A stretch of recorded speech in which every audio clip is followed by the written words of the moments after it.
Welcome to the Gentle Discipline podcast. I am so stoked to talk to Gabe Gonzales today. He is the founder of Operation Solace. I think his story is incredibly powerful. I'm excited to kind of hear it, in depth firsthand here and just kind of talk about all the ins and outs. So welcome, brother. I'm so glad you're able to join me here. Yeah, I appreciate you having me. Thank you. It's been a long road, so I'm glad we're sitting here together right now. Yeah, for sure. I feel like we're going to cover a lot of ground in this conversation, but I really like kind of framing these conversations with kind of like where have you been, where are you now, and where are you going? And so you just said that it's been a long road. Like where should we start? Like how far back do you want to go to begin? That's tough because we as a veteran we kind of always start with trauma started when the military hit. But I don't see it like that. I see it as, the I was enlisted, so I kind of think the military prize on those who are lower to middle class. So there's always that generational trauma of parents and grandparents, and me being Hispanic. I think it even goes even further with assimilating into like the American culture and stop speaking Spanish. And um, I came from a family who it was more of like you're going to go to school or you're going to go to work. You're going to work 40 to 50 years. You're going to retire, and then you're going to live out the rest of your days. And that really didn't fit well with the box that I had myself in growing up. College was never a thing. There was no kind of educational push whatsoever. Um, so joining the military and being yelled at there just seemed like a better option than being yelled at home or even being yelled at for a job. So It's crazy, um, man. It's crazy how often this comes up with vets because my first platoon sergeant, he used to call America's infantry America's pirates. And he was just like it's either people that kind of a situation just like that, right? Like didn't have the availability to go to school, couldn't get like a good job that they wanted, kind of like we're out of options, and they're like, oh, okay, this makes sense, and I think that's by design, like just like you said. no, absolutely. And my kids now go to private school. Recruiters are never at the private schools. Mm, Recruiters are in lower where I went to high school is on the west side of San Antonio. There was a lot of low and then low to middle income. And they were there, once a week, and we were talking to everybody. We became friends, and then all of a sudden, like, okay, well, here we go. Your senior year, what are you going to do? yeah, We have 3 slur meals a day. You get to travel the world. Just all the other same shit story. that's Yeah. been. And the bonding in which you and I are talking right now, and that we hear from other vets, is the same exact thing. It's rooted in trauma. It almost seems like shark in the water with recruitment, and then here we go. Just build on trauma, and then you go to basic, and then basic has, we're going to yell at you, we're going to break you down, we're going to turn you into this kind of person who does not need to follow their own mind. You're going to do what you're told. You're going to do what you're told quick, and whether I understand it differently now, but I used to argue the fact like you need to do that. You need to be broken down. And I don't know if I believe that anymore. Mm-hmm. I mean, it's just the situations that we've been in are all different, but at the same time, like, do we really need to be broken down to nothing, crying, being called all the other names that happen during basic training just to fulfill the mission? That's so interesting, right? Because it's like, I think there's like two things can be true at the same time, right? Like that can still be a worthwhile experience, especially for a young man, I think. And like we talk a lot about like the initiation process to like, to manhood, from boyhood to manhood. And the military is one way to go about it for sure. It's very physical. It's violent. There's a lot of masculinity. There's a lot of, we could call it toxic masculinity. I think Mhm. that's very true. But there's also a lot of good things that come from that in forms of discipline, in forms of resiliency, and kind of like carving you out of wood, man. Like it's Yeah. a pretty there's good and bad, but yeah, it's very interesting like why it's being done. Like when we look at it on the individual level like this, it's like okay, cool. I can take what happened to me and I can make something good out of it now. But why was that happening? And like in the eyes of the people that were doing it to me, quote Right. unquote. Well, have you ever had a conversation with someone who doesn't understand what you went through? And they're like, that is traumatic and it's dumb. Like, That's why do they insane. have to do that? And then the response from us is like, no, no, well, you have to because Yeah, XYZ. yeah. And coming from the point of the other person, like, they're right. Like, Yeah. I don't want my kids doing this. You know, if my kids play sports and they have their whole life, I wouldn't want to coach yelling at my kids like that, and we'd have a serious problem. Mhm. But I often like, no, no, it's okay. That's the way it was supposed to be. That intended for the mission. But again, I don't know if I believe totally that we had to be knocked down in such a way. And I was in such a way where we didn't, even though I was in the Air Force, we didn't have a safe space. We didn't have cell phones, like we didn't get to write letters. I didn't call home. I didn't do anything. There was nothing in the 7.5 weeks that I was there. Like absolutely nothing. I went in 2000, so it was a little bit more brutal. I saw people hit. I mean, we had a blanket party or two for basic training. Like, and I know that shit wouldn't fly today. Yeah. So it's a little bit tougher in 2000 than it was like even now. And I Yeah. can't speak for the other branches, but like we put people in their place because I don't want to do push-ups. I don't want to run, there's no way you're doing that. You keep messing up or we're going to fix that one way or the other. It's so interesting too. Like, so how old were you when you first got in? To 18. 18, yeah. So super young man. And it's really interesting, like what we view as like tougher or not tougher, because I think for all intents and purposes, like the mental health statistics are climbing today, despite there being, I think, like less violence in that framework. Like I don't think blanket parties are happening as often. I Yeah. think they probably still happen though, and it's like some of the hitting in the actual like direct abuse, like Mhm. grabbing soldiers, pushing them down, like making them suffer physically happens a little bit less. But that being said, I think it speaks to probably like a bigger issue going on. And I know we'll probably get into all sorts of things of, identity and that kind of thing. But just like kind of, before we do all that, like I kind of want to just walk through your journey a little bit. So 2000, you joined, and then kind of how did those next few years go for you? The It wasn't too bad. The beginning, it was prior to 9/11, it wasn't bad. It was smooth sailing, working on fighter jets, not just maintaining them. And then 9/11 hits. I was stationed in Alaska, and everything that led up or led after that, we need to go, we need to defend fighter jets going back and forth. We need to watch Russian forces.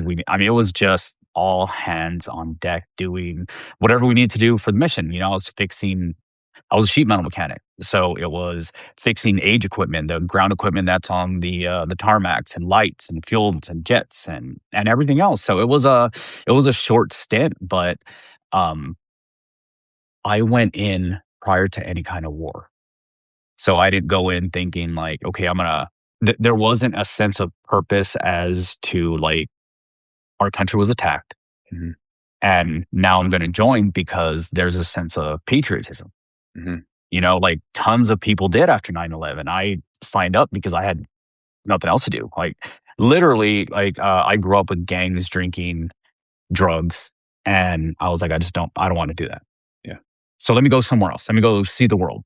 Um, there was no patriotism involved Yeah. in my deciding to join at that time. Hmm. The patriotism grew as things happened, and I was working on fighter badass F-15s that were, just to see them every single day was an amazing thing, and patriotism grew it then. But prior to that, I was like, I have nothing here.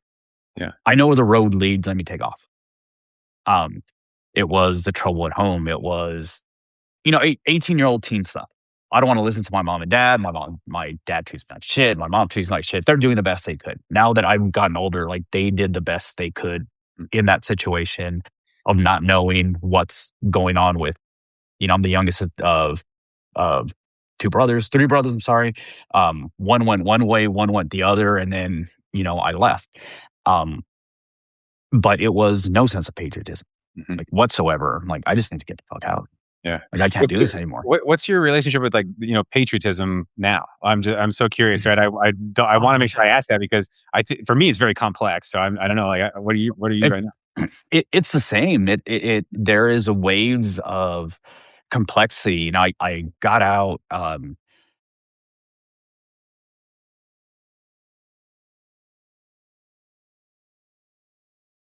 Of like I'm a veteran, I'm American. I wore that veteran badge like it was just honor and I'm a veteran. Look at me. Like, I took it's almost as if the transition from military to veteran was strong. And I went from active duty, this is the identity I'm going to wear, to veteran, to now this is the identity I'm going to wear.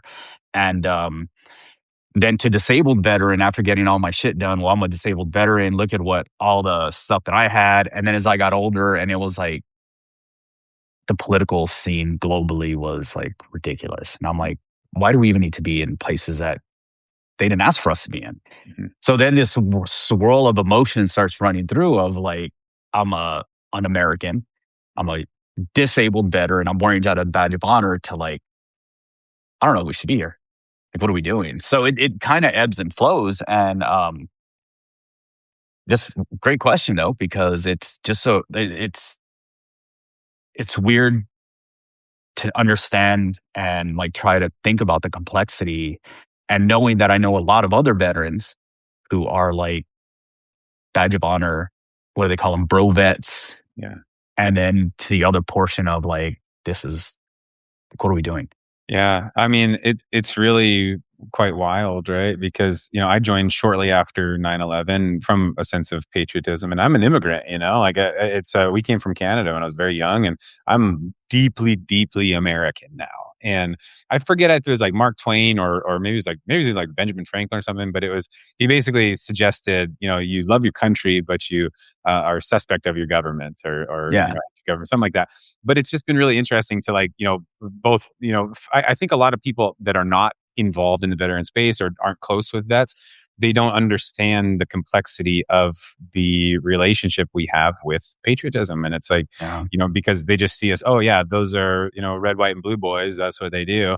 And it's like, well, no, like we're actually a lot of us are deeply suspicious of why we were in the places we were and what we did and why we did it, and that's all different than why we joined. And yeah, absolutely. it's clearer now, than it ever was when we were boys.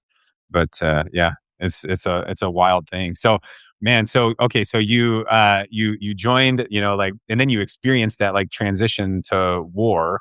I guess you went from, because you were in when 9/11 happened, right? Mhm. And then, so what was that kind of like? How did everything change for you? It was scary. Like, I like again went from one day just walking around like to holy shit, we've been attacked. Mhm. I was in Elmendorf Air Force Base, Alaska, so it's right on the border. I mean, we're closer to Russia than we are any other part of the United States. So it's complete lockdown. Like, we're looking at, is Russia going to do anything?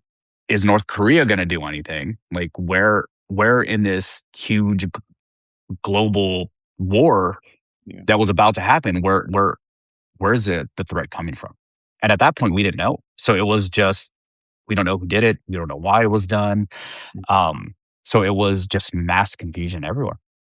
And at this time, 19-year-old kid, God, it was scary. Yeah. I'm like, I can't even drink, but like, here I am, I'm loading missiles on an F-15. I'm like fueling things up. I'm helping the gun, like load up the machine guns. I'm like, what is going on? Yep. And it's just, you don't even have time to think. And even, um, you'll probably know, and the people who are listening to this will probably know, is like there is a sense of just madness when you're carrying a bag around in your car ready to go at any freaking time. Like that go bag still like haunts me because I couldn't go anywhere with it. If I'm going on a friend's car, it's up to 9/11, we got to take the bags. Where are you going? Why are you going here? Do you have everything? I mean, once a week we were unloading our go bags in the shop to figure out, make sure we had everything. Everything was up to specs. Nobody took out a pair of socks. If you took out a pair of socks, they'd be pissed. It was insanity. And I don't think civilians don't understand like the mental toll that takes in general. As you were saying that, I was like, holy crap. Yeah. I mean, like there's this constant low grade anxiety that you live with when you're in the service. And that's one example, is the go bag. Yeah. The other examples are like, if you're in any sort of leadership position, like your phone is on at all times. And if you don't wake up to the phone ringing in the middle of the night because your soldier needs help or is in trouble or whatever, usually they got in trouble, but it's like, and then you're in trouble because they're in trouble. And it's like all this stuff. And then you go overseas, and it's like, Holy shit. Like, I had this really cool conversation with a buddy of mine who was in Afghanistan as well. And we just talked about how different that war fighting was over there. And so we saw way less, direct contact and, trigger pulling and machine guns and these sorts of things like, these direct engagements than someone in, like World War II or Vietnam. We Yeah. see these things. However, and perhaps Vietnam veterans probably saw a similar amount with the landmines and things like that. But the IEDs, like everywhere we went, every step we took outside of the wire, we had to clear it first from IEDs. And so it's like this constant living in with anxiety. And I don't know if it was fear. It came from fear, but it morphed into something else of like accepted anxiety that you just live with and you never come back from, of like stepping on an IED. And so it's like this constant low grade anxiety, whether you're stateside or you're, in a deployed environment that you're living with. And it's like, it's a great point. Like, how do you ever come back from that? How do you come down from that? So did you ever go from I'm living in this complete state of anxiety to now you have to pull yourself back to like you were complacent on, but we've gone this road 100 times, like we're good, and then thinking like, oh shit, even having the thought of thinking like we should be good to like, oh shit, like no, we're not, we can't do that. Yeah, I mean, yeah, I mean, I think multiple times, right? And it's like, but when you're, I think that's like kind of the nature of the beast when Yeah. you're, in a deployed environment. But when you asked that, I actually went to after my service and I was coping with alcohol like crazy. And it was just like, and I kind of, instead of coming down, I just continued to elevate. And I was just like, because I don't want to feel all these things. So I'm going to drink. And my response was using alcohol to just like get, through the roof, man. And it was, and I see that now. I never saw it at the time as a coping mechanism or as a, I don't know if you'd call it a trauma response or not, but some sort of response, nervous system, numbing. And, I didn't realize that was going on at the time, but that was my response to living in constant anxiety was, okay, well, let's just pour alcohol on it and see what Mhm. happens. I was lucky enough that when I got out in 2006, we weren't in like the depths of like Afghanistan. Mm, When as I was getting out, I had friends deploying. I mean, they were still living in Saddam's castle. yeah. So it wasn't the depths of probably the trauma that you had. Um, but even I think one of the bigger things is that a lot of the things that we feel are after we get out. And it's a transition of like, how do you go back from, walking into basic as a boy, I was a freaking kid, to now going to the life of like, I don't even know where I belong. Mhm. And you've already mentioned, like the identities that you kind of co-opted along the way. Because, I think a lot of us, it's very natural to want to like compare trauma. But I think we miss the point when we do that because there's lots of people that have experienced what I would view as, more significant, trauma, especially in Mm. combat than I ever experienced. But I struggled more with some of my stuff. So then I want to invite all this like shame on myself and this, guilt. And that doesn't do any good either because that's not the root cause. And so like for you, what did kind of that like transition look like then? So you were serving, right? And then, wartime happened, there was like this low grade anxiety that you're living with there. Then what caused you to kind of like get out and start, just start the transition in general? Well, I mean, even if you go back before I joined, I was already living with kind of a low grade anxiety. Like Hmm. I had a brother who was heavily involved in like gangs. The house would get shot up, once a month. My dad would pick him up because they were at the substation because a friend of his, they were in a car that got shot up. So that was like a low grade anxiety anyway from like just growing up. Yeah. Being the youngest, like I felt like I had all this shit just put on me. Well, your brother's doing this, so I don't want you to do that. So now we're going to confine you to the house. Like senior prom, I had to be home by 10. I was like, fuck that, I'm not gonna be home by 10. Like I'm out, Like I got home at midnight. There was a trash bag with my shit waiting by the garage door because they had to like kick me out. So I grabbed my trash bag and I'm like, well, let's tell my buddy. I'm like, let's go. Let's keep I mean, I'm already out of the house to figure out what I'm gonna do afterwards. Like we're done. Um Good thing I was never involved. I never went that route, but it was a matter of like, well, your brother does it, so you're guilty by association. And I'm just like, I don't get it, but okay, they did the best they could. I only imagine the shit that they went through, knowing when my brother left the house that he might not come back. Mhm. So there was already anxiety, there was already depression, there was already like this built up anger within an 15, 16, 17, 8 year old kid that I didn't know, of course.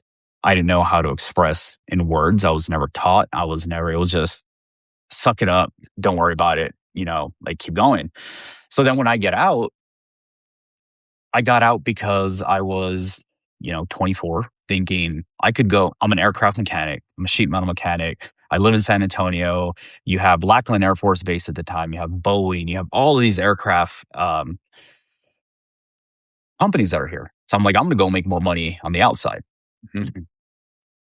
Well, that didn't pan out. Mhm. So it took me a while, but I lost the identity. And that's what sucked. Mhm. That was like the first, well, I'm not in the military anymore. So who the fuck am I? I walked in the door of basic training as one person, left as another. And I came into a world that I wasn't ready for and they weren't ready for me. Mhm. And that's tough because here I am, like having to adult hardcore while I'm in the military. And then I come back and I don't have a job. Um, my friends are doing the exact same shit they were doing 6 years ago, which it was a lot of drinking. And I'm like, I drink heavily in the military. And I'm like, I don't know if I want to continue to do that the way they were doing. So I had another identity crisis because now I wanted to go back in, Mhm. but I didn't want to go back in. I miss the clowns and not the circus. Yeah. Like it was, Yeah. I constantly miss the clowns. The circus sucks. I don't wish the circus on anyone, but like I often reach out to my buddies just by text. I'm like, hey man, I love you guys. Like just thinking about you. Um, but I know I didn't want to go back. Mhm. I love that, man. I miss the clowns, not the circus. I think that's very common for a lot of people Yeah. that, especially I think, I don't know, probably women too, but I think men that serve in service, but I guess athletes too. So Yeah. male and female athletes, like they don't miss being a part of the system, but that camaraderie that you build on a daily basis, like you're not gonna walk into freaking Amazon and find that. You know what I mean? Oh, It's not at all. Not at all. something And different. I think a lot of us go through separation like that. Where's the next tribe? Where's the next thing that I can hang on to? And that's where I think the community of veterans is so big because we can automatically just like we slide in and it's now we're bonded by trauma. Mhm. Oh, what did you do? Oh, you did that. Like, oh, well, I didn't do that, but I understand this. And it's the automatic of like when you went through some shit, Mhm. even just basic, even as the branches like are Mhm. separated, you join. And now we can bond on joining. And then we bond on giving each other shit. And then we bond on everything else that happened in there. We're just not in there anymore. And then even at those veteran like groups, now they fracture into, like I said, the bro vets and the Marines and the Army, and oh, well, you went to combat, and like, oh, you have the conspiracy theorists, like you don't trust the government, and there's the little fractures within there. Um, but I didn't find that till later. I didn't find that till 10 years ago. Well, I mean, I guess at the time you got out too, like that was not at the height of social media or anything like that. Oh It took no, not at all. develop and Yeah, yeah, and I'm curious too because kind of what you're speaking to, it totally resonates, right? Like I think when you're with a group of vets, it's like, oh, we get to like just cut the bullshit and we get to dive right in and talk about the good stuff. Like we don't, yeah, there's no need for anything else. Like we can mm, cut right to the heart of things because I understand that you understand. And vice versa. And so, but I'm kind of having this thought right now, and I'm like, man, like this, it's so interesting, right? Like the chicken or the egg, because like when I first the first time this was ever kind of like suggested to me, I was doing an interview with Heroic Hearts Project to get down to Peru, and my long story short, the counselor that was interviewing me was kind of like, well, it's not exactly normal to volunteer for a job that requires you to kill people and get shot at. So for most of us, our trauma happened from before we were in the military. yeah. And I had just never thought of that. And so now I'm like, man, like, how was it our shared trauma in the military that bonded us? Or were we already set up for that kind of, bonding success prior to ever entering? I don't know. What do you think? That's a great question because kind of to what we talked about earlier is that most of the enlisted people, if they're not seventh generation Marine, they're looking for a way out. Yeah. And whatever it is, whatever the reason they're looking for, there's already trauma there. Mhm. Um, so it's just rooted in trauma. Mhm. And then you push that away so you can have your traumatic events through basic training and then whatever follows. Like it's almost like you can't even dive deep into childhood trauma because veterans are trying to work through the trauma of war or loss or grief through their military service. Mm. So there's like just layer upon layer upon layer of like these traumatic experiences that we go through, and that some of us are constantly working through before we even hit like childhood trauma. Yeah. Yeah. And Yeah. it's like, it's ridiculous. Yeah, I mean, it's like you experience trauma that enables you to experience more trauma, that enables you to experience more and higher levels of trauma, and then you get like Mhm. really good, I guess, at trauma until you can't be good at it anymore. And it's like and some version of it when you go through that kind of thing, whatever it was, whether it was combat or just the conditioning, the brainwashing of the military, like no matter what, you can't be good at something like that for a long time. Yeah. It takes its Yeah. toll in some regard on who you are, on your true self. And yeah, I don't know. It's just it's fascinating. So as you started to kind of explore this, like the civilian side of the house, and it wasn't, kind of what it was, what you thought it might be cracked up to be. Like how did that start to look? It I found about a year after I got out, I found a job working at Boeing here in San Antonio. Hmm. So an aircraft mechanic, found like a whole nother little tribe. Um, Kind of started getting pissed off at the military and the out processing because like there's so many benefits that are left on the table that they don't say anything about. Like I had a big packet, walked into a briefing and they're like, "Hey, you're the only one that's showing up, so let me just go ahead and sign your paperwork and you can go ahead and have the rest of the day." And I'm like, Sweet. "Cool, Yeah. I got shit to do." Mm, And then it was continuously like that. mm, It wasn't until I got around other veterans where they're like, "Hey, you have a Chapter 33 educational benefit, right? Like you can go to school and they'll pay you." And I had no idea. I had no idea about even making a claim for disability. yeah. I had nothing. So I was running blind from 2006 to 2011 on Hmm. anything. That's, I think, that 5 or 6 years later is when I put in my first claim for disability. Hmm. Um, 2010, I started my undergrad degree. And that was only because like I met my now wife, I met her up in Austin, Texas. She had this big, beautiful office that overlooked the Capitol at UT. And I'm like, here I am, just a sweaty ass mechanic. Like she has this great bachelor's in public health. And I'm like, I got to do something different because like Got to I'm always impress that dirty. chick. I'm always dirty. I'm always sweating. Like I Yeah. can't do anything without going home taking a shower because I'm South Texas. It's 120 degrees like in December, Hmm. so I couldn't do anything. So I started getting my undergrad because of that reason. So I worked at Boeing for like 7 years until um, I was laid off in 2014. Like I had my wife was pregnant with our first daughter, and 8 months into it, they laid me off. So Hmm. she was due in April. I got laid off in March with 300 and something odd people that got laid off. So for that, when I met my wife, we both had a 3-year old. She had a 3-year old daughter. I had a 3-year old son. So we became a blended family.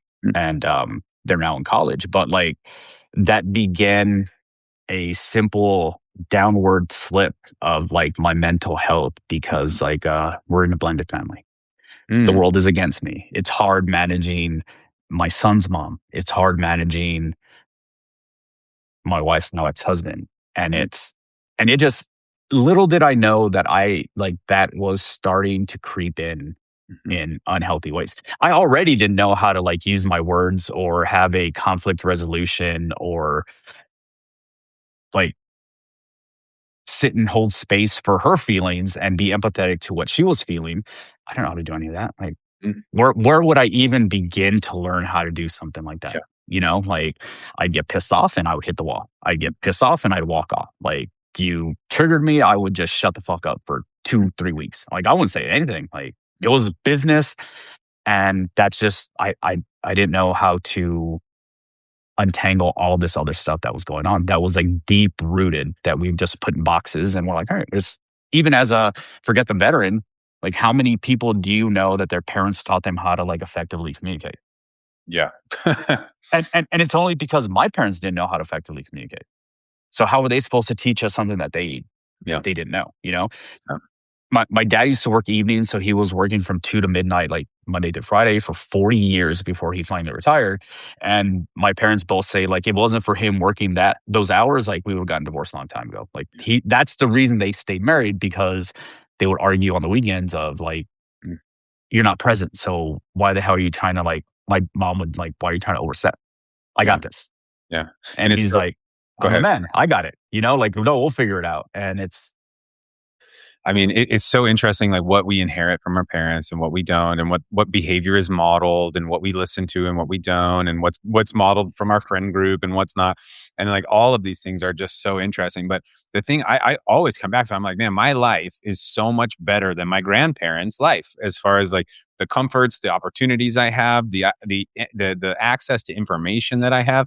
And so it doesn't matter if my parents, if they completely fucked up or not, which they didn't in my case, but it's like, I went through this kind of like, the same kind of push up against that wall that you're talking Mhm. about like, like how would I know? My parents never taught me shit, man. They really did not set me up for success in this regard.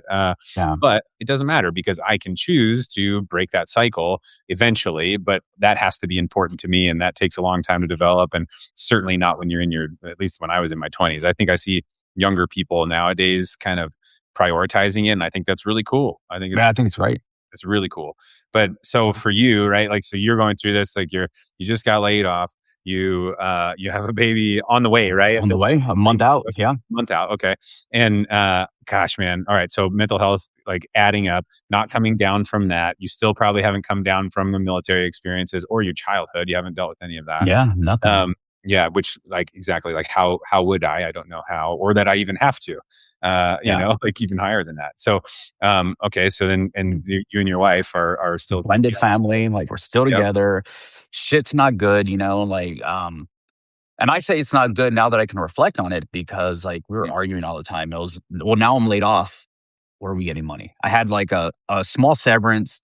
Um, I started going to school, so I was using the Chapter 911 to kinda help float us by. Um, she got a job very quickly, after she had our daughter, and so I was a stay-at-home dad. mhm, During the day, I would take the kids to school, I'd make them lunches, and, I watched my daughter from 6 months till she went to her first daycare at 2 years old.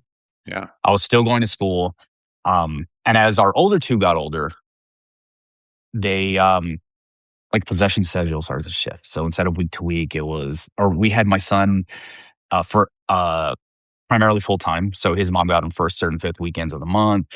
Mhm, He started saying, "Well, I want to go see mom more." So I let more time. And then as they got older, I mean, it was regular. I'm not in the right state of mind. My wife came from I still say today, like, you could do no wrong. Like, her parents are, like, so fucking positive about, like, everything. Everything is the right decision, like, mhm, good job. Like, her dad's a dentist, it's always school, she's getting her PhD. She's the oldest of 5 girls.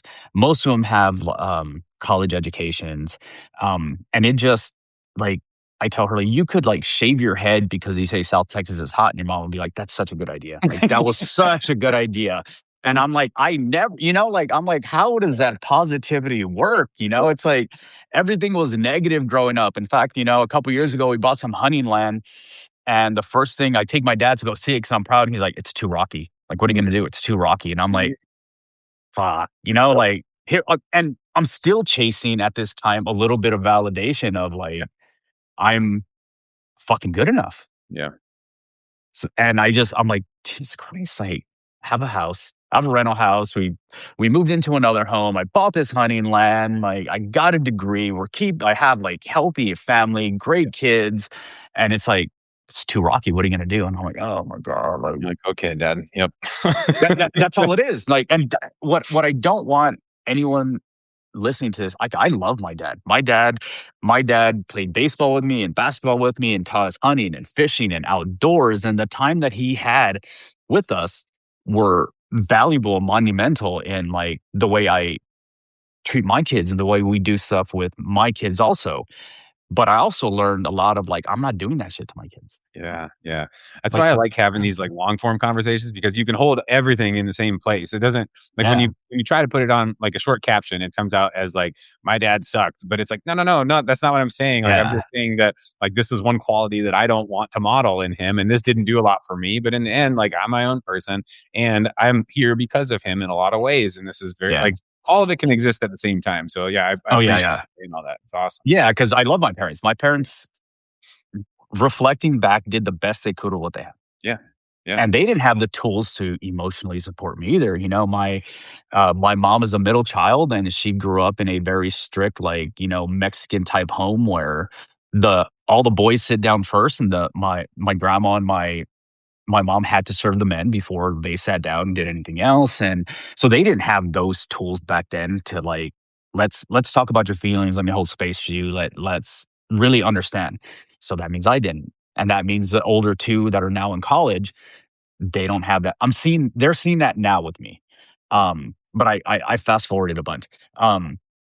What really started my downhill was my injuries, physical injuries, Mhm, um, and the feeling like the world was against me. mhm, So in a short span, I had a spinal fusion surgery, which took me out mhm, for a long time. I couldn't figure out what it was. It was first they fixed my knee, and then the pain was still radiating down. So my knee surgeon was like, "You should go check your back."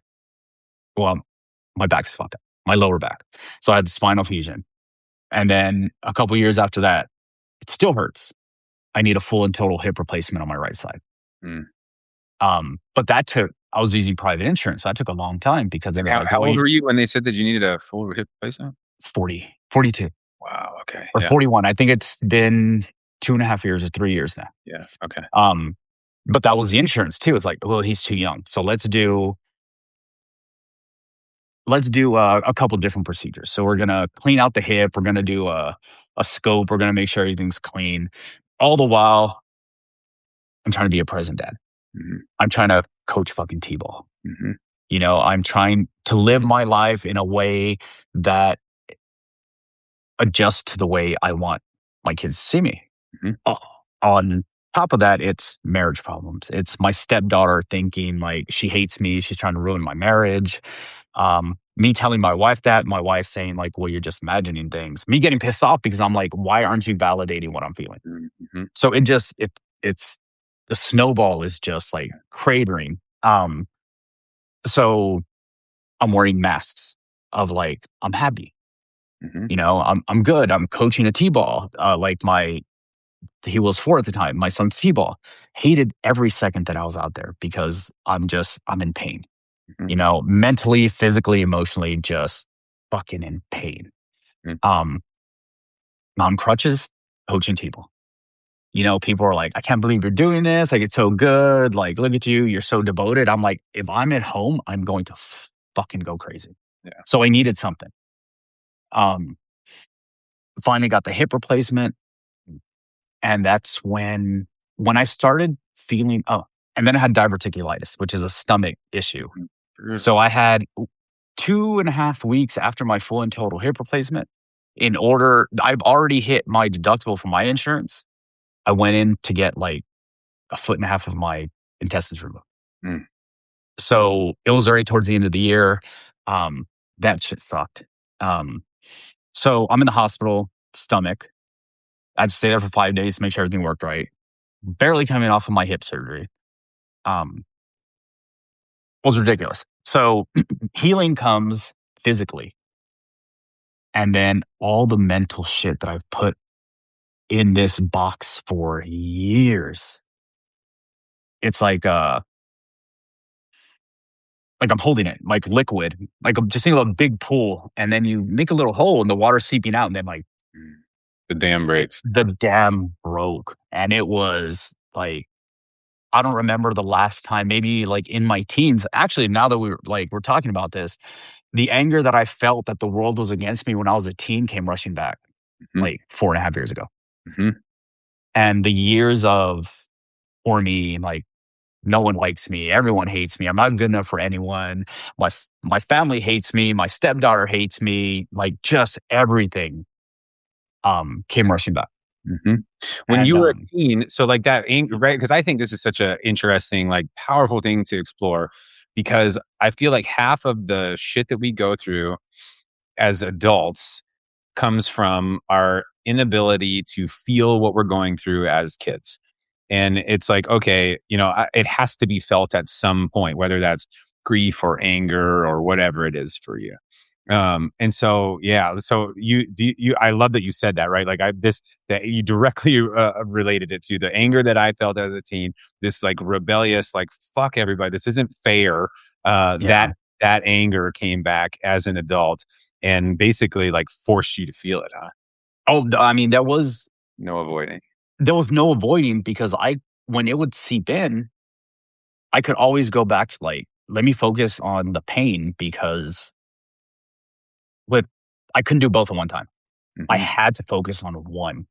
And it was years and years and years that it took someone to figure out it was my hip. mm, So I was on a cane for a while because I couldn't walk. Um, I was unhappy. I was hurting. So something had to give. And when I wasn't hurting anymore, I had nothing else to focus on. yeah, Nothing except all the bullshit. And again, these are stories that I'm telling myself that the fucking world hates me, right? Like it's not. Maybe there are some people that hate me and they still do. Like, oh well, they can fuck themselves.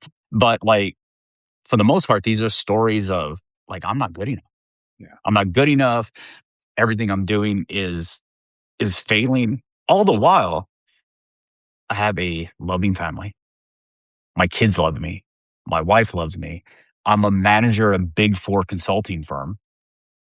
So looking back, I was successful as fuck, mhm. but I wasn't where I wanted to be. Why? I don't know. I just probably the unhappiness that I felt in like my heart and my mind just overtook like everything else as depression, anxiety usually do. Yeah, it's this crazy realization that a lot of high achievers kind of get to, and it's like, no amount. Aaron Rodgers talks about it in Enigma. I've spoken about it at length. It's like, no amount of achievement is ever going to earn us the love that we didn't receive as kids. And until we recognize that and like start making space to feel that sadness, because it's fucking sad. Like, Oh, it's sad. And sometimes that sadness manifests as anger and it's not fair. And so like it manifests differently for each person. For me, it was tremendous amount of grief that like that nothing I ever, do will be, good enough. Except once you move through that, eventually, hopefully you realize like, oh my gosh, like everything I do, anything I do is good enough, like yeah. that's the crazy part of getting through it is it's like, oh, actually none of that's true. But I mean, this is so common between so many people. It's like Aaron Rodgers talks about, winning the Super Bowl and he's like, 2 days removed from it and he's like, well, what now? Like I did all the stuff. Like and I still feel like empty inside. Yeah. Where do I go now? And it was just a terrible feeling. Like I at the time it was just I pushed the world away. Just pushed the world away. And my wife, I do a lot of peer support with different veteran organizations here in San Antonio. So I would tell people like, oh, well, go seek help. Well, go try this and go try this and go try this. All the while, I'm like, fuck that. I'm not gonna do that. Mhm. Why do I want to do that? So I did my first Project Odyssey with Wounded Warrior, um, which was great, except I had to come back to the real world with no real tools. Like Wounded Warrior Project is such a great VSO, and I appreciate everything they're doing, but they put you in these beautiful situations. Like I was in Colorado in this beautiful YMCA, and they held space very well, and they really don't prepare you for coming back home. This was part of you called it Project Odyssey. Project Odyssey, yeah. So if you're a part of Wounded Warrior Project, if you're an alumni with Wounded Warrior Project, it's like a mental health retreat that they do. So it's a Project Odyssey, and then they have like a family Odyssey that they take your family to, and they give you all these great classes. Um, they read a whole bunch of. They have LPCs on site, so they can kind of help you work through things. They have a lot of Gottman exercises, Mm, and which is great. You're in a room, you're sharing space with other veterans or families that are going kind of same trauma. yeah. Um, but then you're released back into the real world. And it's like one or two follow ups and like, okay, Yeah. you're good. Mhm. Um, saw the first one. Met some great people I'm still friends with. In fact, one of them will come up later in this podcast. He so I come back. Shitty. I already had anxiety by like midweek, so I'm like, I have to go back home to kids, to wife, to darkness. Um, I'm back home, and of course, same thing. Nothing changes mentally. I'm right back in the same place. So, I had a friend tell me about ketamine.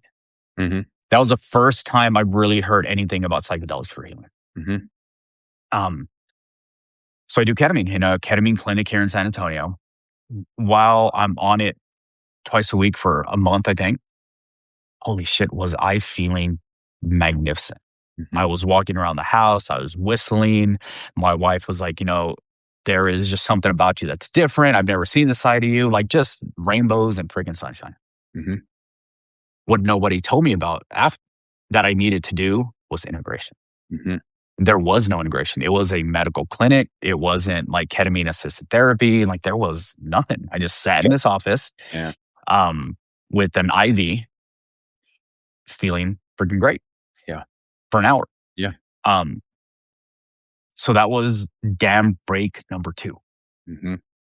This is I just think it's important, like, this is such a good point to, like, point this out, or a good part to point this out, because it's like, this is the risk that we are running right now with all these psychedelic medicines, and I think we're probably going to get into this later, or get into it now, whatever. But this idea that you can just take a pill and your stuff goes away, and yeah, it can mask the symptoms for a little while, and that is kind of the approach of Western medicine. A lot of the times, oh, you're sad, take this pill. Oh, you're fat, take this peptide. Yeah. Oh, you're what, like, but Yeah. without addressing the root cause of what's manifesting that for you.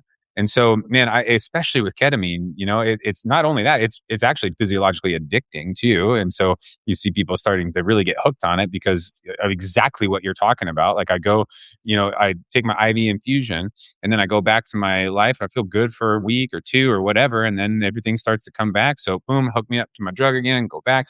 And it's like, man, we're missing the point. And so Yeah. with all of these other, medicines that are starting to be looked at a little bit more carefully, man, I just really hope we get this right. And I think it's important for people in the space like yourself that that have this message of integration, that I'm sure we'll get into here. But Yeah. it's it's just such an important message, especially for the Westerner. But yeah, so with ketamine, dam break number 2. Dam break number 2. I Yep. went from high to like rock bottom a Hmm. week and a half. Mm, Maybe, hmm. maybe it was a week and a half. Mm, Just, I mean, it hit me like I've never been hit before. Um, Started getting more irritable, started getting pissed, started just everything just came in and it didn't creep. It just exploded. like a freight train. Hmm. So a couple weeks after that, I planned my escape. Hmm. Like it was very calculated. I grabbed my Glock. Hmm. I went down to the grocery store that I go to all the time. Knew that I parked in a place that only a security would find me. There would be no other reason. I didn't want to inflict trauma on anyone else. I didn't want to do like any kind of public like suicide. It was like I'm going to a spot. They're gonna notice my truck there, Hmm. and they're gonna say like, "Fuck's he doing?" And they'll find me. They'll stumble. Poor guy, security guy was gonna find me, but like better than the alternative. Hmm. So I was at least in the right mind to say that, like I don't want my wife finding me. I don't want my kids finding me. I don't want that. The trauma that I'm about to do is going to be enough for them for a lifetime. Hmm. And I can't do it. And they find me. Hmm. So I went and I didn't write a note or anything. I put on some music and I thought, okay, like, here we go. And put the gun in my mouth and pull the trigger. And I open my eyes and the bullet is up. Fuck. And I I cried. I cried and I cried and I cried. And I sat there, I put the gun down. I cleaned it, put the gun down. But I wasn't crying as a sense of relief. I was crying because I was like, you fucking failed at that too. Mm. You can't even do that fucking right. It was, and this gun is a piece that I've had for a while, and I've shot and I put rounds through, and there was no problem in it whatsoever, except that one time that happened. Mm, So I sit there crying. I know nothing right. In fact, I even had the thought of like, did it work? I don't know what death feels like. mm, So I didn't know if like, am I seeing things? What is real? mm, Because this doesn't happen, mm, you know? And I'm not religious in any sense. I've never been religious my whole life. So it wasn't like a come to Jesus moment. It was like, you fucking failed. mm, And so I come home, I'm a mess. I try to hide it from my wife. A week or two later, like we get into there's a fight and I tell her, very pointed, like, try to fucking kill myself and I fucking failed. And her face drops. Like, how the fuck does she respond to that? mm. You know? Um, and a buddy had reached out to me, unbeknownst to me. My wife, was talking to one of my buddies I used to work with, who miraculously tells me, like, hey, have you ever heard of the Mission Within? Like I did Ibogaine with Mission Within. I have TBI. It's great. You should like, I hear you're struggling or blah, blah, blah, whatever it was. So I called the Mission Within and they said the quickest we can get you in here is we can do a psilocybin. So within 2 weeks, I'm on a plane to San Diego to do psilocybin and 5-MeO DMT. And I had never, I've never done psychedelic in my life. It's like ketamine that didn't work, but right now it was like I needed it. I absolutely fucking needed it. Yeah. So luckily, we had the money to get myself to ceremony. Mhm. So and it's funny because I think in a couple weeks I'll hit my 4-year mark. June 1st of 2022, I was I was there, Man. and that whole experience was like I mean, it's unbelievable. It's just so it's so unreal. You hear about something like this happening. In the moment. I just had to breathe with it, man. That's a lot. It's heavy it as shit. Yeah. it is absolutely heavy as shit, and I guess I sometimes joke about it. I guess that's my trauma response too. Is just like I need to get it out every once in a while, but I don't want it to be a serious thing. So I I mean, kind of like, there's like a cosmic humor to oh, it everything has to that be you do, right? Otherwise, it's just gonna be too. It's gonna remain too heavy, right? How do you carry too. it? Yeah. So that experience of sitting with psilocybin was like one of the most profound experiences in my life. Mhm. Um, never ketamine didn't put me in as deep as the 6 or 8 grams that we took of psilocybin going into ceremony, Mm. and I didn't know what to expect. Um, I went in there deep. Like I was journaling, I was meditating, I had the balance app, so I was doing breathing exercise. All this that I said was like that you know, Maria and I went through marriage counseling and therapy to try to get to some of the root causes. Every therapist was like, "Have you journaled? Have you done breathing exercise?" I'm like, "Fuck that! That shit doesn't work. It's stupid. Like, it's there's no way that I'm gonna sit there and try to like feel myself and do a body scan and like it's ridiculous." But I took this shit seriously. As soon as I made the call and put the money down for Mission Within, I started balance app. Like, let me do 3 minutes a day. Um, What do you think it is about veterans in particular? It seems like, or maybe it's men actually that are just. It's just because I was the same way. I was so resistant to all this stuff at the beginning. Now I'm like, oh, I do it every day. I carry it with me always. It's energy is with me always. But it's like, what do you think it is about us that makes us so resistant to these types of things? I think it's the toxic masculinity that we carry. Yeah, Like I'm a man. yeah. I'm a man. Like I'm not gonna journal. Get the fuck out of here. Like That's so no. funny. Like yeah. There's no way. I'm not gonna sit there and like Yeah, have somebody like, okay, now breathe in through your nose and like yeah. exhale. Like it's it's dumb, right? It's dumb. Like I'm not gonna do that. Like there's no way that I'm going to even tell people I think about doing that. Right. Yeah. And there's another delineation of like veteran men post psychedelic. Mhm. Mhm. because I will say now, but like there are men who have gone through psychedelics who I am very good friends with, who when we talk, we hang up the phone, we're like, all right, bro, I love you. I'll see you next. I'll talk to you soon. Mhm. We text like, all right, man, love you. Mhm. That was that I wasn't telling those veteran buddies, those male buddies, like I loved them prior to that. Like it's just you have that. And it's just like, okay, okay. Like I want you to know that I love you because Yeah. like we're not promised tomorrow. Mhm. So like I'm here for you. When I tell somebody like if you need anything, let me know. It's not a just a check the box. It's like, no, fucking seriously. If you need me, call me. Like I will do everything in my power to help you out. Like that Yeah. has I tried to be that man prior to ceremony. And I was. But now like I don't do it with like fuck. They Yeah. called me out on it. And before it totally resonates, right? Because at some point, like it's something you should do, but you're like performing it because you don't know how Yeah, to feel it. And now, exactly. you learn how to feel it, and it's like, oh, I really mean it, and and people can feel that when you mean it too. So Absolutely. I'm curious about like the ketamine for before we go to the psilocybin, like when so like I just kind of had this thought that maybe, right? Like, so you experienced ketamine that brought you to a different place than you probably had ever been. It's a dissociative, Mhm. changes Yeah. everything. Do you think, had you had any kind of suicidal ideations prior to ketamine use? It I did, but they were fleeting. Hmm. So it was always like maybe maybe everyone is better off if I'm not here. Mm, Maybe if mm, it's not maybe like I'm the problem. yeah. Everybody's arguing with me. Like nobody likes me. So if I'm out of the equation, life Problem goes on. solved. Problem Yeah. solved. Yeah. Easy. And then I'd be like, no, we're okay. Yeah. So do you think that ketamine kind of like expanded your capacity to, take those thoughts deeper in a different direction?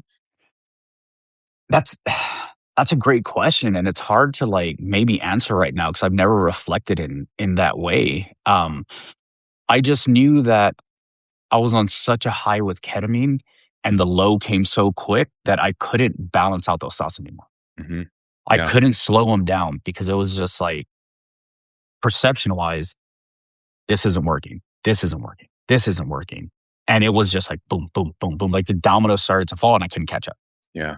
Like life was coming at me fast and I couldn't catch up. Yeah. Yep. Gosh, man, it's just wild. Yeah, I think it really speaks to the responsibility that we have in this space to do this right for people, and Absolutely. and not just let the corporate capitalist system say we're going to make money on this now, come get your drugs. And because I think in the wrong settings these can be extremely dangerous for people, because I don't know how much truth there is or not to it, but it's like that I tend to believe that your capacity to experience joy and love is the same except opposite of your capacity to experience pain and fear. And so Mhm. it's if I think these psychedelics are mind opening, mind manifesting, psychedelic literally mind manifesting, compounds that expand your ability to feel in all directions, not just the positive one. And so it, without the proper integration, without the proper return to reality and integration, it is we really run a risk, because especially in America, right? In Yeah. America, or I guess whatever, modern, developing, or whatever, it's we're not just like going to ceremony and then on Monday we still live outside and we're going to go down to the river and bathe in the river, and then we're Mhm. good food, and we go tend to do these ceremonies, and then we come back, and a lot of people just jump right back into putting their nose on the grindstone and working working for the man, Yeah. and my money problems come back, and my family problems come back, and all these problems come back, and that ceremony, whatever we experience, is this awakening or this heightened state, it disappears and it's gone, Yeah. and we lose all the lessons. And that's why as I've grown in this space and, 4 years was my first ceremony. And I've known a lot of people and I've pushed a lot of people into like, it, you have to try it. Yeah. You're struggling, you have to try it. But I tell everyone, like, the ceremony's the easy part. Mhm. Like, I don't care what you're going through, the ceremony's the easy part. The tough part is making those lasting changes during integration that are going to be long lasting and sustainable. Mhm. And the family unit and the caregivers and the kids, like, they feel it because without that, it gives the medicine a bad name. Mhm. You know, like, oh, well, I tried psilocybin, it didn't work. Oh, I tried ketamine, it didn't work. I even tried it didn't work. Well, what did you do afterwards? Did you Yeah. keep drinking? Well, yeah. Well, there's your problem. Like, what did you change in your daily routine? What did you change in your life routine? Like, did you keep up the journaling? Did you keep up reading? Did you keep whatever it was that was positive as your neuroplasticity shifts? Mhm. What did you do? Yeah. Because if you're continuing drinking when you're mad, like now that's just going to be even deeply embedded in your brain. Mhm. And now that's a bigger cycle that we have to work through. So ceremony is easy. It's looking at yourself in the mirror and being like, okay, this is where I fucked up. I need to do it again. Mhm. It's knowing that your bad patterns and your bad habits are bad and you shouldn't be doing them. Yeah. Whatever it is, hitting the wall, it's getting angry. I had a counselor with Mission Within tell me, what we're going to try to do is going to try to lower your boiling point. We're going to try to get you, instead of going from 0 to 10, you'll go to 0 to 7 Mhm. and it'll be okay. And as I fully continue to fully integrate. Like I tell Maria this all the time. Like I'm not done integrating. Like there's no way after 4 years, like I'm done integrating. I'm still trying to create lasting changes. But how many fucking people live at 0? Yeah. Yep. Like Mm. I lived at 7. Yeah. So 7 to 10 was just like that. Yeah. I mean, maybe I lived at 7. I probably lived at 8.5 or 9. Like it was easy. Nobody lives at 0. Like Mm. now I'm like the boiling point is coming down. And this medicine, like I didn't understand it. I listened to podcasts before I went. I shouldn't have. I read books and I started trying to figure out what this does. And people would say, gives you a half a second to think. Do I Yeah. want to react this way? And I'm like, how the fuck does that work? But it literally gave me a half a second to be like, wait, this triggered me before. Gabe, how do you want to act? I'm like, okay, well, I'm cooking dinner. Maria said something that just pissed me off. And I'm like, okay, let me take a deep breath. I turned off the stove and I just walked away. Yeah. Before it would just like, I throw something and I'm like, why the fuck would you say that? I'm like, nope. It, and it was absolutely astonishing. When I would go to the pantry for a snack and I'm like, hey, oh, you fat fuck, you're gonna get a snack again? Like, it would be like, hmm, I don't like that thought. Yes, I'm gonna get a snack, but let me go to like something healthier or you know what I mean? It gave me, I could call out my negative thoughts. Mhm. They weren't coming as fast. And it was absolutely amazing. It's awesome. It's huge, right? Because you realize that your thoughts aren't coming from you; they're coming from the conditioned you. And it's like I love Viktor Frankl. He said it was the space between stimulus and response. Mhm. He didn't use plant medicine for it, but he was talked about this in the Yeah. concentration camps. And it's like you have the freedom to choose. And like that is the essential human freedom is the freedom to choose your response to a situation. Like if we have free will or if we have, we're on this divine path or this path that's been laid out, I don't know. I don't know if we'll ever know, but we do have the freedom to choose our response in a situation. And that space widens by a half a second because you recognize a thought as a thought, not as something that is innately like a part of you and who you are. And, it's just a conditioned thought that comes up from this crazy complex layering of nervous system conditioning and experiences you've had and trauma and blah, blah, blah, all these things that your brain has developed with, like your nervous system, your brain. And so your thoughts they just pop in, based on whatever situation is in. Whatever it is. Yeah. But then you have that space to say, hang on a second, like I am not my thoughts and emotions. I'm how I choose to engage with my thoughts and emotions. And that is the trick, you know? Yeah. There's something else you said that's really interesting is like that boiling point metaphor. I love it. I think it's like we do all these things to kind of like we're like, let's say we're all these boiling pots of water on the stove. We do these things to let the lid or we take the lid off to let some of the heat escape and take it down. So we go exercise and we eat good Mhm. and we read and we journal and we meditate and we do all this stuff. But what you're talking about is actually turning the stove down. And it's like, how do we Yeah. figure out how to turn the stove down? Because that addresses the root problem. And I mean, it's so complex. And you know, continually coming around to this again and again and again. I'm on the same page as you, brother. Like I think that this is a lifelong pilgrimage. I don't know, Yeah, like enlightenment is probably not something I will ever achieve, nor is it something that is like in my crosshairs as something yeah, that I like, I'm going after, because I don't, it's just not me right now. And so yeah.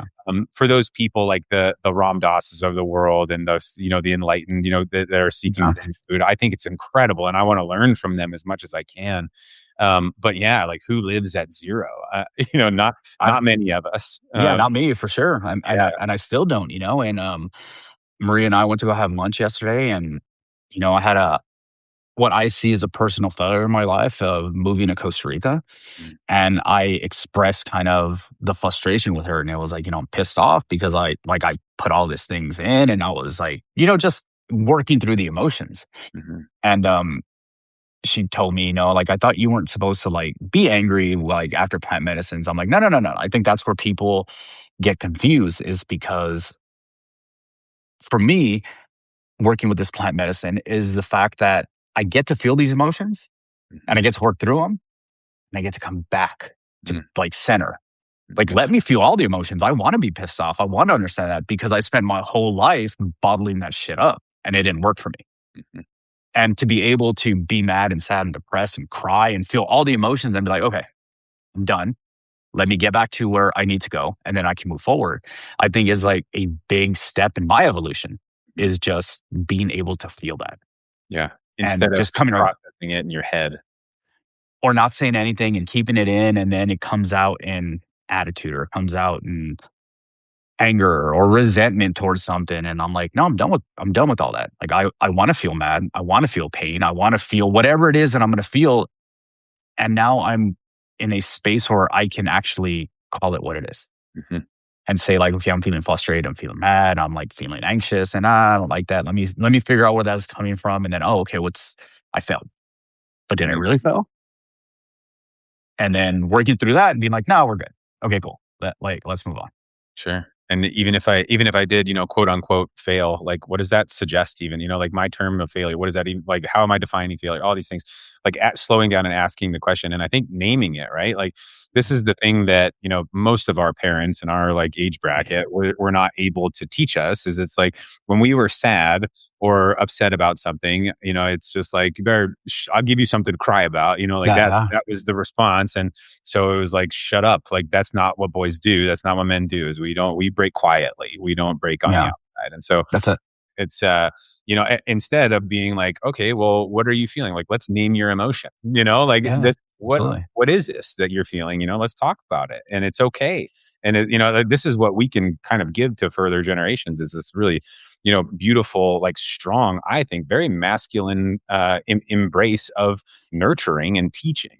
It's really, really beautiful. But so kind of getting back to your, your experience, like this is because this is so, I mean, it's just such a far cry. Being able to talk like this is such a far cry from, where you were sitting in a, grocery Oh, store. yeah, It's absolutely. unbelievably distant. So you had this, ceremonies, psilocybin ceremonies, and so like, how did the journey from like, maybe like during ceremony, kind of how did that look a little bit, and then like directly into afterwards, and I know the words are kind of hard to. Yeah, no, it's insane because my grandmother, who she died about 5 years ago, 2 years before ceremony or 3 years before ceremony, as I started to go in the medicine started taking over. I Mhm, didn't understand what the hell was going on because I've never, I didn't go that deep with ketamine. Right off the bat, I didn't go with ketamine. My body started feeling the music and I started, feeling the, the guitar and the drums. I mean, just everywhere. I started sliding deeper into, ceremony, but it wasn't until I like, you need to let go. Like, this is what we have been told. Just let go. Um, every Maria, my kids, like all in this ceremony, gave me a hug and being like, "You're gonna be fine. mhm, We can't wait to see you. We love you." Like, and then I just off into the vast nothingness of consciousness. I mean, I was planted in front of my grandma's house. mhm, and we were coached and we were told I had a great sitter. Um, you see a door, you open it. You go to a window, you open it. You see a bad thought, ask it what it wants. So I walked into my grandma's house, and she's sitting there with 5-year-old version of me. Mm, I didn't know it at the time that it was me, but when I sat down, like, I noticed just eating a little Happy Meal, and she would tell me, "Look at that little boy, innocent little boy. Like, tell him that you love him. mm, Tell him that you're gonna be fine. Tell him that, like, you're gonna be successful, you're gonna have a loving wife, you're gonna have kids, like, tell him that." And then I would tell little me that, and then boom, like, shifted back into wherever the consciousness of, like, I felt like I was in, like a dying star with all the colors and everything, and then boom, right back to my grandma's house. mhm, She walked me through stages of life where I felt like there was just huge trauma. And I told myself, like, you're loved, you're successful, you're gonna be great. Like, you're gonna have kids, you're gonna have, like, everything is gonna be like beautiful. So that lasted for 4 hours before I finally started to come out of it. And it was June in Mexico, so the weather was still kind of cool. But as I was coming out of it, I felt the need. There was at the house admission within, there was like a plunge pool. And I felt like so strongly drawn to get in the pool. mhm, So I had enough sense to tell the sitters, like, hey, I'm gonna go in the pool. Like, so somebody walked out with me. But like I sat in this pool for 30 minutes and just submerging myself and coming up and submerging myself and coming up. And um almost like a cleanse, like an ego cleanse. Like I'm done. Like, leave these thoughts behind me. Leave these thoughts behind. And I was sitting at the crying. So I'm sitting there just bawling because it was such a wonderful experience. I love seeing my grandma again. I love seeing little me. Like, I finally released a whole bunch of shit. And I sat with my head like on the pool like this, and I look up and I see these two little hummingbirds. mm, Just, I mean, 6 inches away from my head. mhm, And I'm thinking like, the the medicine's still there. So I'm only 4 hours. I'm still seeing all the tracers. Um, but they're just kind of flying around. They're looking at me. I take one big deep like plunge it back in. I get a towel. I wash off. It wasn't until later that night that one of the sitters told me, like, "Did you see those hummingbirds?" mm, Like, I've never seen them that close to anyone before. And I'm like, holy shit, I thought I was just still deep in it. But, I have like my tattoos are just like they're mhm. hummingbirds, Yeah. So like I took that as there was something, the universe sent me something to say, like, good for you. Mhm, Good for you. You let go. You're going to be better. There's going to be, just wait. Like, that was the prequel that I didn't understand yet, mhm, So that whole experience of night one, day two with the DMT. mm, Oh shit. Like, they um the sitter's telling us all about DMT. You're gonna see, deep black or deep white. Like, it's not really a hallucinogen at this time. Um and So we draw numbers, and I'm number 5 of 6 to take DMT. So I'm sitting in the fucking room for like 5 hours, like just waiting for everybody. That was the mhm. longest 5 hours of my life, because I'm like, if this is anything like psilocybin, like, I can't wait. Yeah. So all the prep and all the talk, about 50, the first dose, we're going to barely introduce you. And about 5 or 6 minutes later, we'll ask you if you want some. You may not be able to talk. So but like, I want more. So I take the first hit, and I remember them asking, Gabe, do you want another one? And I saw the blackest black I've ever seen in my life. But as I'm coming out of it, I'm like, you bullshitter. You said like 5 or 10 minutes. It's been seconds. Yeah. So I've already like Yeah. off. The Wow. second the second hit that I took sent me into a space that I've never been before. Like, I felt vibration. I saw like I felt like boom, boom, boom. Like the fucking universe was like just sending love to me. Mhm, And I mean, I cried uncontrollably coming out of that. I was ugly crying on the yard, like after coming out, like trying to eat this fresh fruit because I was hungry also. Um, but I have never in my life felt love for myself as I did like that second Mhm. and to this day. So the integration portion, I think, of taking all of that, taking the birds, taking the universe, like sending its love, like all of that. And I had great integration coaches from Mission Within. The sitter, his name's Calm. Like he's still a friend of mine. He's actually sent him around the world. Uh, Cam was my integration specialist. We text often. He just checks in on me. I check in on him. Just a great fucking dude. Like the whole Mission Within family that was sitting there was just like so integral in like where I am today. Mhm. Because I could literally text any one of them right now, no matter in the world they are. They'll be like, "Hey, man, you okay?" Mhm. And that community that is built within this plant medicine, like we kind of talked about, like, "Hey, man, love you. Hey, safe travels." Like, "Oh shit, you're gonna sail around the world in a race." Like, fucking cool. I can't wait. Like, love that for you. Love you, man. Be safe. Like, um, was just insane. And I can't imagine not integrating those experiences into my life Mhm. because I am in the spot where I am right now because of integration. The ceremony is beautiful. I mean, it was beautiful. I saw some, like, I went through some stuff. Most of it was loving. Some of it was a little bit dark that I had to go through. Everybody has their own, specific ceremony that they go through. But the hard part again is looking at it and being like, what can I take from this? What can I glean out of it? And what can I move forward with? And that is the hardest fucking thing in the world. So as someone who, wasn't prior to this like very religious and kind of, I don't know what your spirituality practices were, but now using terms like kind of like the universe show me these things and Yeah. like I don't know, like I found it at least at the beginning very difficult to talk about it because I cannot comprehend how to explain the things that I felt S- and saw. Um Same. I'm also very aware that I was on a mind altering substance and I also, in this huge space of things that I'm holding, no one can take away the knowledge now that I have that I am more than my physical body. Yeah. And God, I don't know how to define God, but God's real, and that's like there's more to it than this. Yeah. Very very simple fact for me now. I have the knowledge of that now. I don't Mhm. have to guess, and so um, I'm just curious, kind of like how your relationship with maybe like I don't know how you look at it. Like, is it the inner divine within yourself, outside of yourself? How has that kind of transformed things? So there's a lot of it's within me. Hmm. It's within me. Um, I believe that it's the creator, the universe, the divine, however else somebody wants to come to terms with that.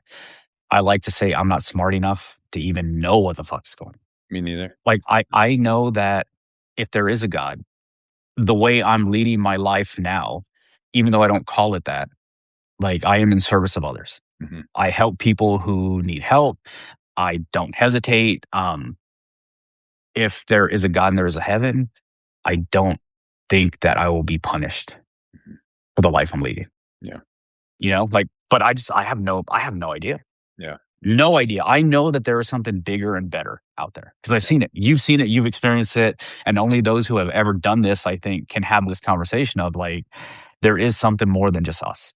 Yeah, I think You know? people can have it without. They can have those spirit experiences without psychedelics for sure. But I think for me, that's just what I needed where I was, Yeah. and so yeah, I definitely think it's possible without it. But yeah, it's it's fascinating. The whole And thing is fascinating, and prior to psychedelics, I knew there was something, but I didn't know. You know what I mean? Like yeah, I guess yeah. I suspected because I'm like, well, that's the only thing that it could be, right? Like it doesn't make any sense for it not to be. That's how I was thinking. And then it's like, and then I experienced it and I felt it. And I was like, oh, okay, this is real. Yeah. And I don't know. Like I have no idea. And that answer to you makes sense. Yeah. But when I have somebody who I talk to about it that hasn't done it, Yeah. like that doesn't make sense to them. Yeah. And what a small little subset of humans that can say like I don't know and then I know. If you tell me like I just don't know, I'm like, no, I know. Yeah. I know. I get it. Yep. So Yep. like your unknown I get and my unknown you get and Yep. only this small subset of people who have experienced this Yeah. get it. Yeah. We get the fact that you don't know, Yeah. and you And get the so fact that I don't know. and so now you get to live in service to others, and so you're doing that partially through Operation Solace, and, Right. when did you get that going? What does that do? So I got it going about a year. I had the idea of that cost was such a limiting factor in all this thing. Mhm, I said before I was working at Big Four. I had the money. I had 4 or 5 grand, whatever it was. I think that ceremony itself was either 28 or $3,000 just mhm, to sit. That didn't include the plane ticket. That didn't include the hotel that I got the night before, round trip, all the food the food that I needed prior to ceremony. Um, so I'm from San Antonio. I mean, roughly $4 or $5,000. That's not an understatement, like whatsoever. Um, and I thought about all the veterans who are not as good faking it till they make it as I was mm, to mhm, be in the position that I was. I do peer support here. There once a month I feed veterans. That's for another veteran service organization. I don't want to name them because I don't want like they're a big organization, but there are people that only come because that's their only hot meal for the month. mm, mm, So hmm, I wanted I didn't want cost to be a limiting factor. Knowing all the good it does, knowing that people can turn their life around, like the guys that I sat with drastically have changed their life, including myself. So it was born out of the fact that I know what money shouldn't be an issue. mhm, And the traditional um, scholarships are for those SOC-F or those who have seen like very ridiculous combat situations, which is what 1% of the 1%, maybe. yeah, So, so I started out of that. Small nonprofit out of San Antonio. I do most of the work. My Maria helps, but we've done a lot of community engagement in order to get some donations. So my little small nonprofit, since it's been born, has probably raised about 25 or 30 grand in the 3 years that like we've been around. From small donors, I don't have like a really big like corporate sponsor yet, which I'm working on. mhm, Um, but it's the people who have done the medicine before who believe in the mission mhm, and they donate back. I sent 2 veterans to an ayahuasca ceremony in Vegas last October, and the healing that they got, they're like, "We need to do this." So I'm gonna sponsor you. You help me. Like I paid for them 100% to go mhm, flights, ceremony, everything. They now have put it back 3 or 4-fold. awesome. That has turned into helping um, integration for 25 veterans that they don't have to worry about the integration. The nonprofit mission doesn't have to worry about where they're going to get their money from. So it's just all about paying it back in service of others, um, that's really what it's about. And I think we're going to just start focusing on the integration portion because that's what I strongly, strongly believe in. That without integration, you're just gonna next year you're gonna be searching for the next high, for the next ceremony, for the next. Well, what can I do because I'm still dealing with whatever it is I'm dealing with. Having good integration coaches, people that like hold you accountable when you're holding yourself accountable is like the game changer. Mhm. Yep. So if people wanted to kind of learn more about what you do, or maybe there's veterans listening to this that want to kind of they're thinking about plant medicine, like what are next steps for them to kind of check out? You can do a couple things. We have an Instagram at operation underscore solace that kind of tells you the story of what we're doing and how we're getting there. I put some videos up about what got me to do this. We have a website, www.operationsolace.org, and you can donate and you can read some of the mission there. Um, my email is on there. If not, it's info or at gabe at operationsolace.org. You can email me and we can have a conversation on how you can support speaking engagements, like whatever it is. Like I'm literally of service. We met through the psychedelic 2026 conference in San Francisco, and having veterans in this space that are willing to be vulnerable and tell the story, I think is imperative because there's a lot of movement in the United States about plant medicine. Mhm, And as you said before, like, is it going to be corporate greed or is it going to be something that's more accessible mhm, that we can start doing it correctly? It's not feeding somebody 7 grams and walking through the forest of Colorado or walking through the desert of New Mexico. Like, no, that's as hard as that is, that's easy. Mhm. but being able to understand in yourself that where you lack the ability to grow is the hard part. Mm, mhm. Gosh, man, it's so well said.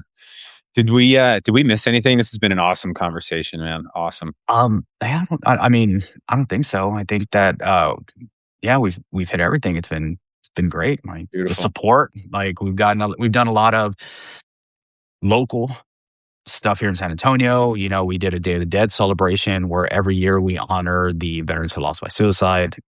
We are in what they call Military City, USA, being in San Antonio, and every year we have people that come in that will say, like, I didn't know like suicide within the veteran community is a thing. Mhm. And it's the educational portion, you know? Like last year we had such an emotional impact that we won the best overall ultra. So we had 2,500, we won $2,500 that directly went back to helping another veteran. So it's like we're in the red as we go to like bring awareness. Yeah. You know, like I'm continuously using my own money to like just continue this cause, which a lot of nonprofits do. And it's just been great. You know, the local news had a station, had a little segment on it. So like a 7 minute. Um, the Spanish news did a segment on us. I don't even speak Spanish, so it's hard to do that, but like we did it. TPR has come out twice to talk to me. Once about while they were there. The second was they called it the Texas road trip and psychedelics as they're pushing to Ibogaine. You know, they came and talked to us. So it's getting out there and getting the message of yes, suicide's a problem. The 1% has the highest suicide rate of all the country. Yeah, it's crazy, man. It's crazy. Yeah, I'm gonna make sure that all these links are available on show notes on the article that I'm gonna do up Mhm. too. Man, I just want to say thank you. Thanks so much for Yeah. sharing your story. I think it's so freaking powerful. I hope this touches people. I hope people aren't afraid to reach out to you. Check out Operation Solace, and yeah, man, I appreciate you being here, brother. Yeah. Well, Thank I you. appreciate the invitation. Thank you so much. Appreciate it. Cool. Super grateful for this conversation. We'll talk soon, brother. Yes, sir. Thank you.